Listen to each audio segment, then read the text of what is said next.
Beginning programming. Alright,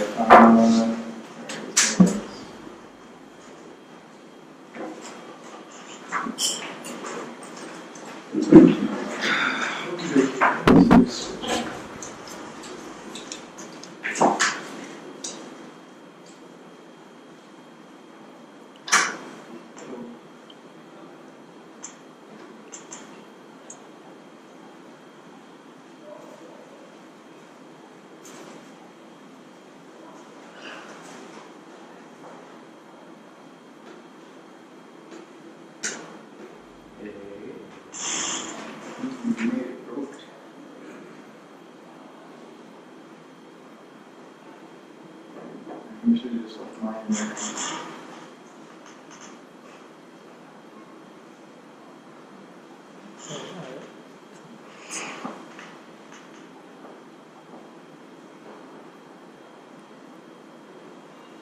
I think it's HDMI 2. That's what I thought.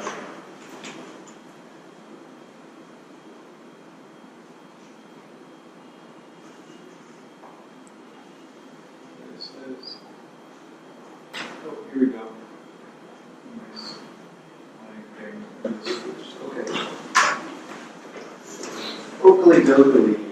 Alright, let's see. Let me switch my Xcode to presentation large. Is that big enough? Yes. And my eyes would be able to 70. Alright, so the whole idea for this thing was to make a custom control. And so we just want to start off with seeing what our normal link map does already. So this is nothing special, it's just to kind of demonstrate like what controls do, and also how we deal with like asynchronous controls. So you saw me tap the button to do something, and then we put up a little spinner or something there that just said wait, I'm doing something, and eventually it pops up. That's not very cool.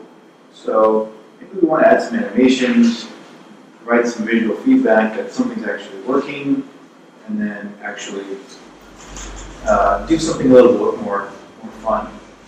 And from what I've heard, it's going to be a little less iOS and more some other platform. So I'm going to start off with my creating a new file, progress button. Alright, and then I'm going to say, let's start by creating our progress button control here. And let's see what we got here. So we've got a number of steps that we need to do.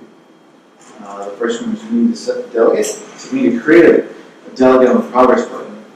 We also need to set up the display text. We need to prepare for display stuff on the screen with the progress button. We need to add interface filters. And then we're going to handle make animations to make it spinny, and then we're going to handle tapping as well. So let's go ahead and do the first one. Go this. So by doing this, we're just going to create a nice little protocol. Actually, let's go ahead and do this up here. We're going to create a protocol that tells us, that lets us define where our delegate is. It's just, the delegate is very simple, but all we want to do is we want to know when we're starting animating and when we're stopping animating. We could probably do this with function handles, but I like delegates, so it seems not so bad. So let's go ahead and add our delegate to the class. So what we need to do here is we create our delegate object and we type it as any object in this case, which is. So we can do it as any object here because the problem is we can't use a Swift object in interface builder. So if we type our delegate property as any object, then we can use it in interface builder.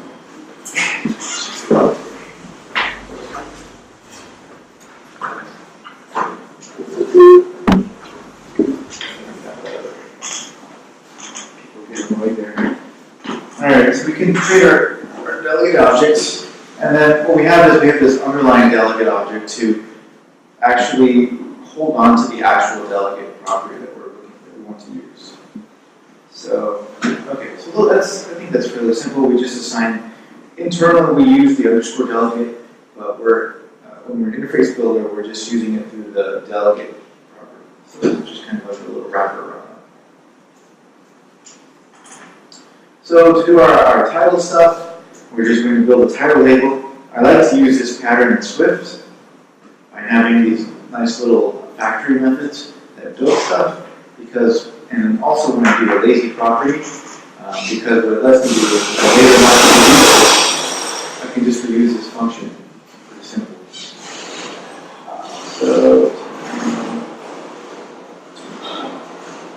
So I also will need to remove the title label, and in this case I have constraints that I need to update, so I'm just going to remove them. So I've also got a whole bunch of stuff here. So the title label here is, we just use constraints to set the hunting priority here, whatever we feel. And so we hold on to our constraints, and we also have a function that will build the constraints for us. So again, more builder functions. And we have kind of the edge insets to help us build that as well. Label insets, this is all stuff that we need to build out the label and make it aligned. And we have edge insets here to say, okay, we want to have space, 6 points on top, on the side, on each side, and top and bottom to give it some breathing room. And if we don't want it, what we want to do is clear it up there. So title label constraints goes over here. So we're actually doing a whole chain reaction of stuff. So we set our label insets, and we set our label constraints, and we're going to deactivate or activate them when we set them. Right, so we'll deactivate the old ones and activate the new ones. So we'll do this when we set the property. It's just kind of a nice, handy way to do things kind of when you expect them. So if you set the property, you expect them to kind of be working. So we're just going to do that in these property observers. So that's kind of nice. And then we have our show and hide, our show and remove. And all we're doing here is some simple animations, and we're updating constraints, adding stuff. Not anything too complicated there. So between a will set and a did set, there's time for an animation? No. So I'm confused by why deactivating. Because I do the on the will set and the did set separately because I want to deactivate the old ones. So this is actually the old value. So will set, this will take the current value and deactivate them. Did set will take the current value, which hasn't already been set, and activate them. So it looks the same in the code as far as this property, but it's a different value of the property. Thank you. So that's why they do them at different times. I see. I could do them in one or the other, and I just have it do both. But this is more fancy. I'm tricky. So it looks smarter. Yeah. So okay. So we mentioned animations. And three. All right. So what I also want to do is with my animations, I want to do things with constraints. So basically, what I'm going to say is my original constraint is basically the width is going to be 5 times as large as my height, just to make it rectangular, horizontal-wise. And when I collapse it, I'm going to make it just a big square. So by making it 1, it's going to animate that. And so what I'm going to do in my animations is just change the constraints.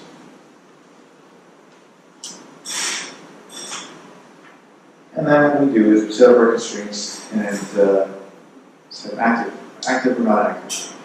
Right? So you can see over here, I think we had it somewhere where no, maybe not there. All right, so I didn't. We have the constraints there, so we need to set those. That's all we're doing there. All right, so let's go ahead and. So let's prepare to display on the screen. So when we're doing custom controls with a UI control subclass or UI view, what we can do is we can override will move to super view and use this as kind of our guard clause to make sure that we're actually going to be inserted into the view hierarchy. So this way, what you could do is, rather than overriding the initializer on those classes, you can delay a whole bunch of installation until you're actually going to be on the view. So you can have all these really lightweight objects just sitting there that have nothing going on. They have no rendering, there's no values except for things that they'll need later to actually draw, but they won't do any calculations. This is where you're going to do it when you're guaranteed that you're going to show up on screen.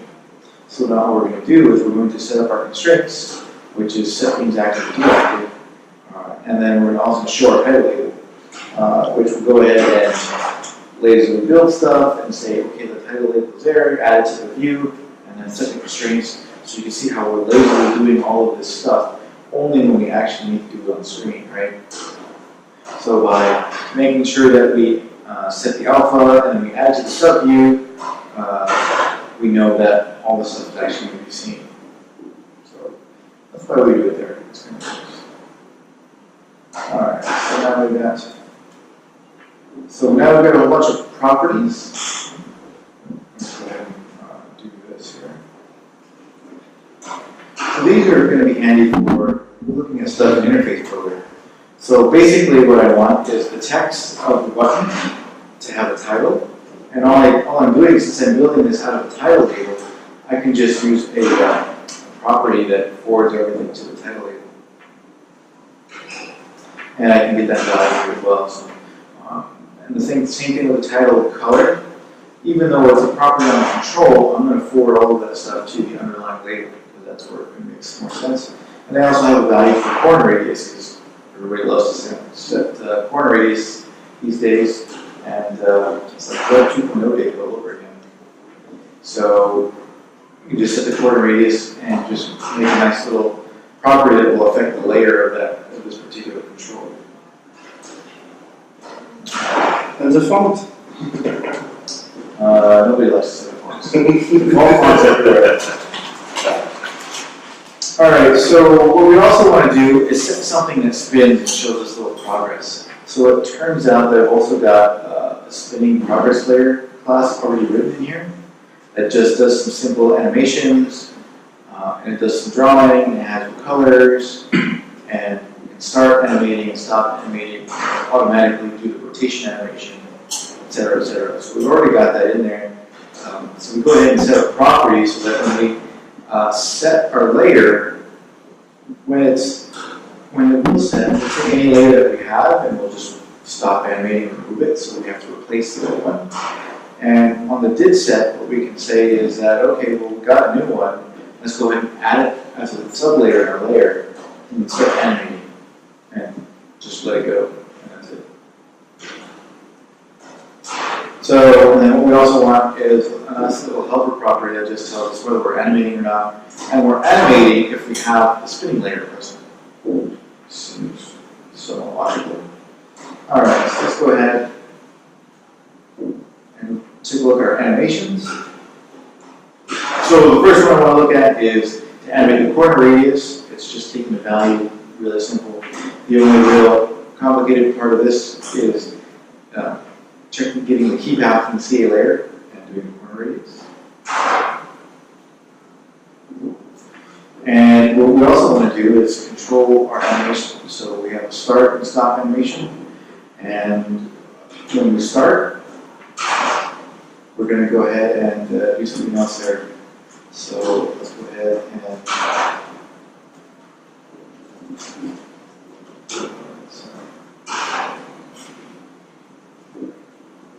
so when we start animating, what we're actually going to do, so first of all, we're going to guard that we're not already animating. Otherwise, we're going to do a whole bunch of stuff. So what we're going to do is we're going to animate our constraints. So by setting is active to false to the original, so basically the original one, remember, is the one that's 1 by 5. We're going to turn that one off, and we're going to set our 1 by 1 constraint on, and then we're going to just say animate. And everything else is just round map. So yeah, so what we also need is we need to keep track of our original corner radius because we need to return back to that.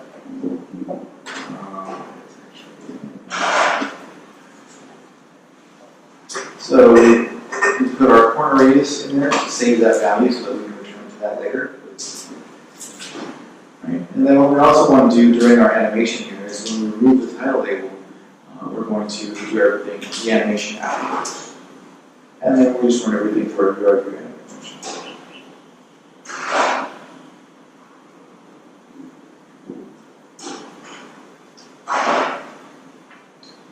And to stop animating, what we're going to do is, again, we're going to just handle our constraints. So remember, our original size constraint was the 1x5, so we're going to turn that back on.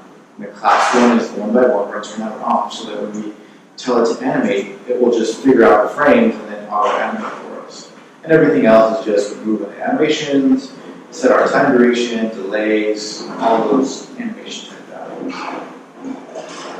Right. Okay.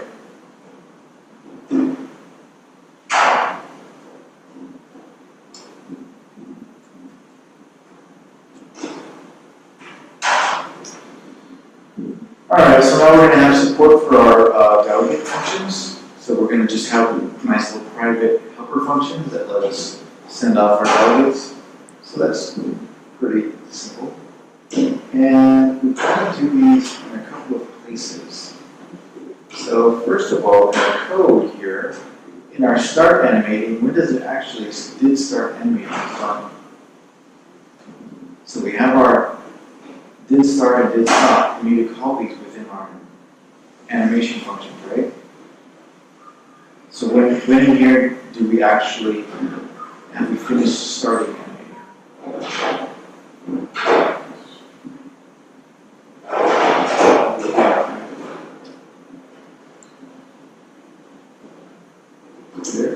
There.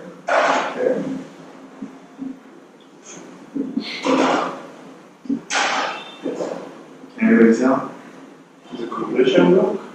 Which one? Completion block. This is one named completion. That completion. This one? Yeah. There you go. So what we can do is start animate. Stop. Started. Did start. Right? It's not the mode is Is that? when you find itself again.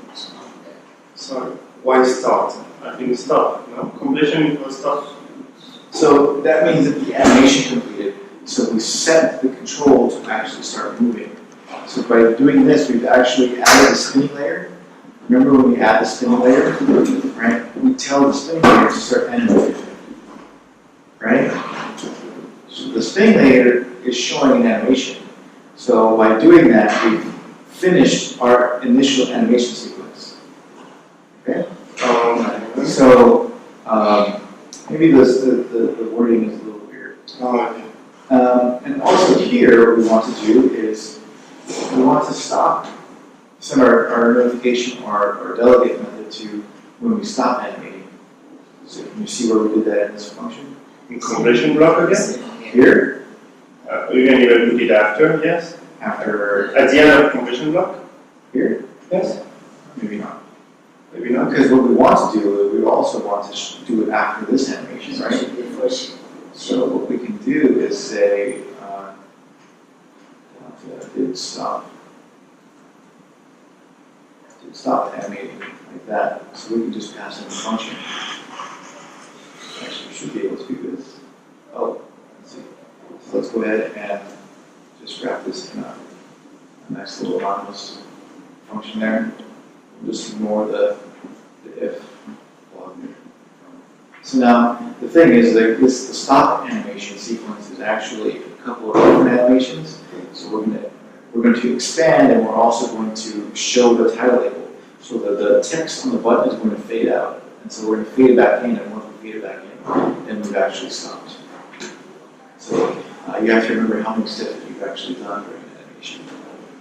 So go back to the did start animating. Why do we do it at the end? Why do we do it in completion block? Because that's when we're done with the animation sequence. So basically, did start means that the animation has completed starting. It's, it's running now. Okay. did stop means everything is back to the way it was. Yes. So we're defining an addition of that. Alright, so I think what we also have here. Alright, so now we have our tap events. So basically we just want to say if we tap this, and we should, if it's not animated, then we're going to handle the tap, otherwise we're going to start animating and do that. Alright, so now we need to make a couple of changes to our storyboard. So let's go over here to the storyboard. So now we've got this guy here. And this thing is a UI button. And I can't change this to progress button. Because you inherit from UI control, Yeah, so let's go ahead and delete that. What a loser. UI view. So we've got a UI view. And we'll just make this one. Then you don't have the title for state, Oh. etc. But you don't care, I guess. Oh, I do care. You want the title for state? I do care. Let's see, what's my background color? Maybe I'll make it my green color here. And I've got my title. And title color, we can make this white color. May or may not show up depending on what Bug's interface builder has at any particular moment. Alright, so now we need to add some constraints so we know where to set this. So back to our constraints. So we'll set those guys there, add constraints, and then go ahead and add these guys. So I can add, make this down to the bottom so everybody knows how to do this right. And then also make this horizontally centered. And now it has constraints. Everybody get that? How that works? I'm going to make this 5:1 just to make it look more. How's that? Is that okay? And you want to link them to ID outlet or something? Oh, and let's go ahead and update it for There we go. At least the corner radius shows. And then what's that? You want to link the constraints as ID outlet or not? Yeah. So I also should have an outlet over here on something here. One of these guys, I forgot. A little while since I've done this. Let's see. So it's required. Oh, and I also need to make the width. This one needs to be like a low priority. So we can actually remove this one at build time. So we have other ones that we can actually be using. Constraints. Okay, width. Okay, touch up inside. Okay, so in here, we're going to say touch up inside is going to here do something with sender. Let's see my function. Alright, and then what we're going to also do is this guy has a delegate. So we're going to put our delegate to the first view controller. So the view controller is going to control like what happens when certain things happen for this play. That makes sense. I'm just going to let it do that. And as for the constraints, I don't believe we need to set any constraints connections because all the constraints are actually handled within the class itself. Remember, it creates its own constraints and activates and deactivates them. Because they're internal, basically an aspect ratio. It only cares about the size. It's not going to care about the location constraints. Okay. So we don't need to connect any constraint outputs. Alright, so let's go over here. And we can do something here.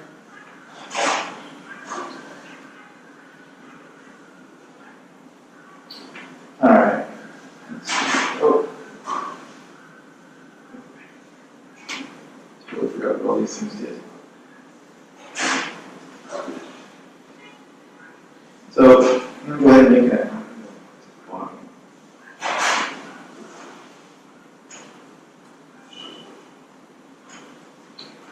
So let's go ahead and make an extension on the first view controller to conform to the delegate.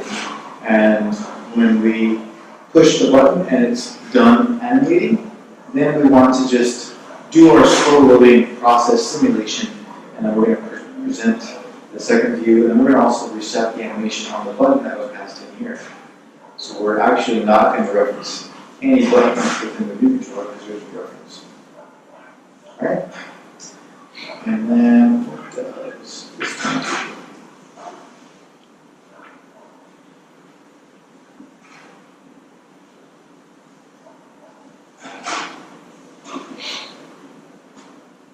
How this one goes.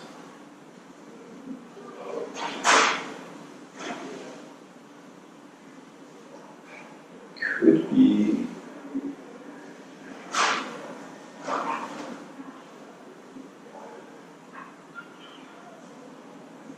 looks like we're going to replace it with this as more of something happens there.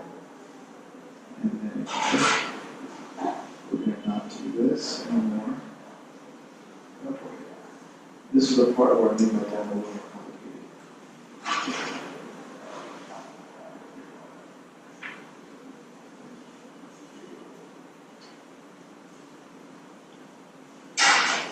Uh-oh. Almost. Okay. So actually what we want to do is we want to not worry about all of this stuff, so we're going to actually just tell it to stop animating after a while.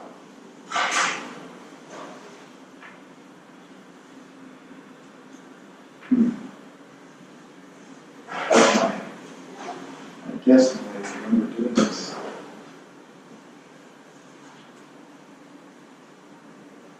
Now we need to remove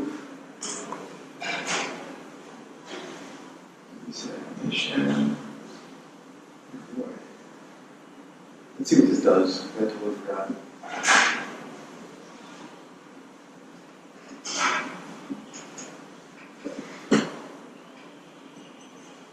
Hey, so there's the press me from Interface Builder. You see my fancy rounded corners. Super designer friendly.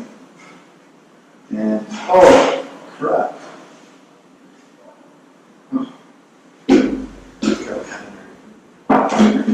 Alright, that's okay. Luckily, I have a working demo.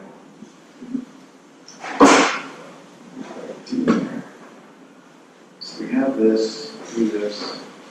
Oh, yeah, that's the different part. Oh boy.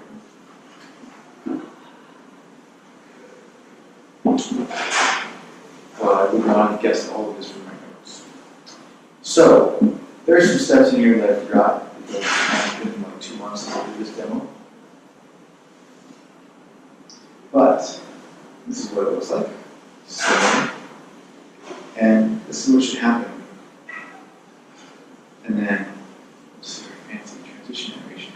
So what I also did was I created a custom transition animation using the custom transition API that will basically expand the view out to take the entire screen and then fade out when it's done. And that will reveal the next view controller. So you can see this again there. Just let it do spinny stuff, and then you'll see it grow, and then to transition cross-fade into the new color. I thought that was kind of a handy little way to spruce up some animation transitions, things like that. But yeah, I have to remember how I set this demo, and I know it's not really useful at this point. So, any questions about stuff? I have one question about my thought. We'll move to Super View. I wonder what's your preference for table view cell and other reusable component. So device will be called multiple times. Yeah, for table view cells, it's a little different because they are reused. So my preference on those is if you're doing any layout, and you can do that on the Super View, even though basically it will kind of go in there right away. And then you'll need to just, in your prepare for reuse, you can just nail out the layout items and reset the state, so it's basically like a blank moving cell. Basically, the thing that you want to do is when you're going to go to the super view, do all of your layouts. And then prepare for reuse is going to be there so that you can reset all the values so that you can redisplay your cell with different values. So you're still separating those two things out. So, And the will move to super view is still the right place for doing those really lazy kind of. but that means every time the cell is reused, you need to reconfigure the constraints. It's more expensive. Reconfigure the constraints. Yeah, I'm sure there's some things where you can check if you have constraints already. You don't need to do that. Yeah, that's it. But I guess the rule of thumb I think that a lot of people forget is that you should put stuff in will move to super view or did move to window things, those particular methods to actually draw stuff in your view and add it to the view hierarchy rather than doing it in the init function. Because in the init function, it might never make it to the view. You just want to have all the things ready so that when it is ready to move to the view hierarchy, then it's ready to draw. So yeah.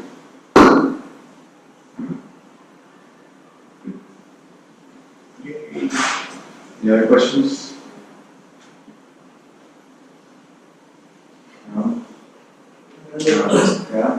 For the customer success engineering, Yeah. is there easy way to reverse it? Maybe you dismiss the second person? If I can do what? Reverse animation. Yeah. Oh, to reverse it, so it does that? I mean, is there Oh, easy way to you have to write kind of the anti-expanding view transition, and you have to write that as well. So the animation delegate, I think, this one will give you for the controller for presented, and then you have to write the inverse for dismissed. So if you want to dismiss it, you can write a specific transition for that.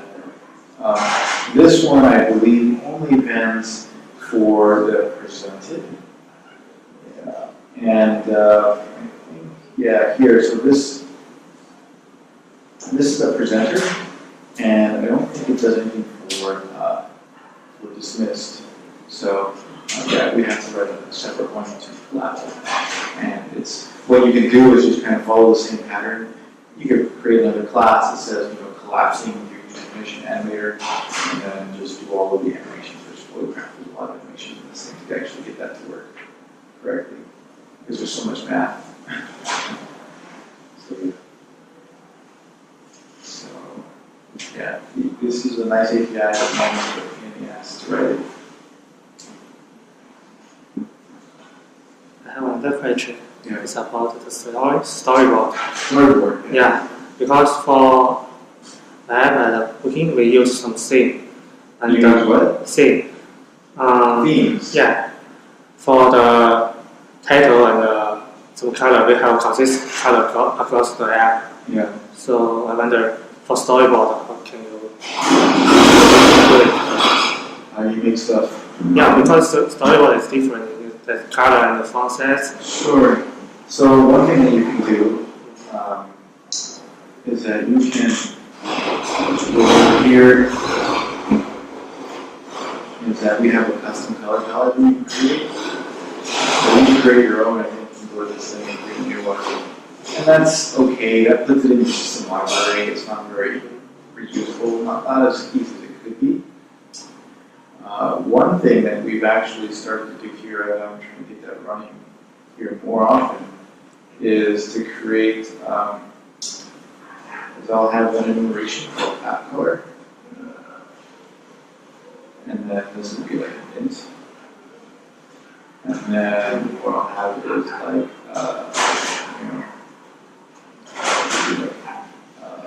main background. And this would be like 0x. So I can do that and maybe make it like this with alpha channel. Yeah. And I have some extra extensions and protocol on this, so that basically this is also a with like a system color representable. And this has a whole bunch of extra things that basically will assume that this value is going to be an integer, and then lets me have like a color property on this. And then does some stuff there. Just makes it a little handier to use. What's nice is it puts them in the right place. And the same thing with fonts, because I'll put them in a new, like a font book.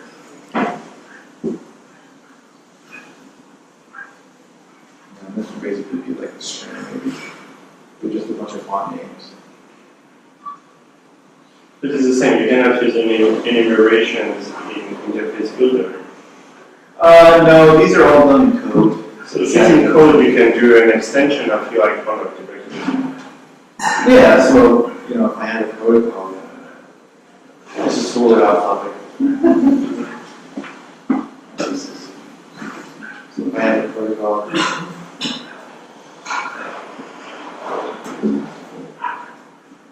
alright, so I've got this, and then I do this, do like color here. So what I can also do is extend I think I'm going to make this raw representable, and then where raw value is this, and then I can say var color, UI color equals some color calculations here, and then I return whatever my color is, but and then I don't need this anymore. And then what I can do here is I've got here path color, main background color. And that way all I do is I add everything in as enumerations inside of a nice, somewhat friendly way to convert between like RGB values and names. So kind of it's already a built-in mapping table, and it's already in code, and I just do it through that way. And I set these things on the view flow, right? Even in the system settings, the UI appearance proxies. Yeah, so that's how I've been trying to do that lately. It's worked out pretty well. It's very handy for discoverability because everything is inside of this guy. Yeah. Nice. So that's pretty handy. That way I don't have to remember all the colors. I just look at it list. Any other questions? That was totally off topic.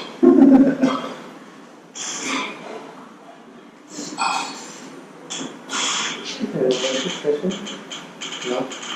So let's have a short break. All right, break time.